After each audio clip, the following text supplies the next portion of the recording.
Hello, I'm Terri Dendy, the Head of Collection Standards and Care here at the National Army Museum. I'm here today to talk about some wonderful objects that will soon be displayed in our upcoming exhibition, Myth and Reality, Military Art in the Age of Queen Victoria, that will run from July this year until November 2026. The exhibition will feature 100 works of art from the National Army Museum's collection, documenting 100 years of military art through some of the 19th century's most celebrated artists as well as those who are lesser known. The exhibition will document the female perspective, including many works by Lady Butler, and also includes 6 miniatures on ivory presented to Lady Honoria Lawrence by Maharaja Ranjit Singh in the form of a bracelet in 1839. The 6 miniatures have been painted on ivory and mounted into the silver frames. The paintings were completed by an Indian artist and likely commissioned by Ranjit Singh himself. They feature prominent Indian figures of the day, including 2 portraits of Zeenat Mahal, who later married Bahadur Shah Zafar II, the last Mughal emperor. She would have been around 18 at the time of this portrait and was known for her intelligence and beauty. She would later go on to be the de facto ruler of the Mughal Empire. A photograph of her taken around 20 years later, after the Indian Rebellion in 1857, exists within the British Library collection. There is also an image here of Ranjit Singh himself. Maharaja Ranjit Singh was the founder of the Sikh Empire in the early 19th century. For this, he was known as the Lion of the Punjab, and he was also known for his impressive treasury, a vast collection of jewels, gold and ornate weaponry, including the Koh-i-Noor diamond he had acquired in 1813 after overthrowing Durrani of Afghanistan. The Koh-i-Noor diamond is now part of the UK crown jewels. Portraits on ivory were commonplace in the 19th century as a way of communicating one's image to others, and it wasn't unusual for someone like Ranjit Singh to provide images of himself.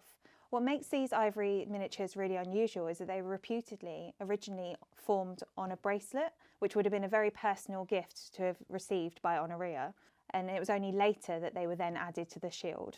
Lady Honoria Lawrence is represented in this exhibition as an exceptional writer and support to her husband, then Captain Henry Lawrence, a British military officer, surveyor, administrator and statesman on many of his postings.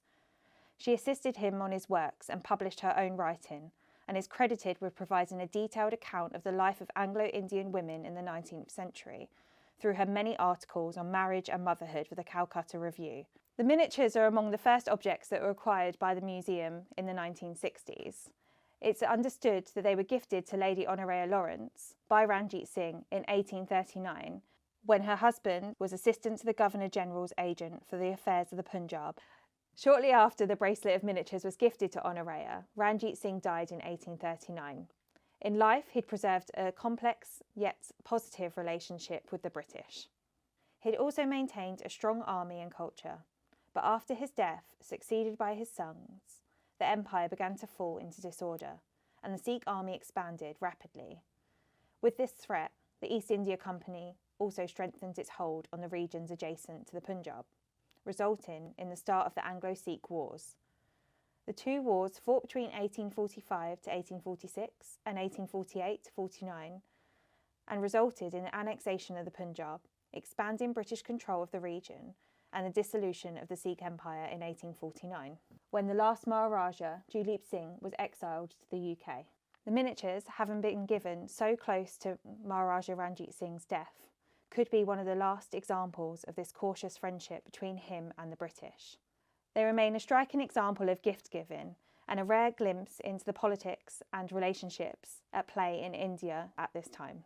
With such a rich and layered history, and as one of the earliest acquisitions in the museum collections, we're truly delighted to see them return to public view in this summer's upcoming exhibition, Myth and Reality, Military Art in the Age of Queen Victoria.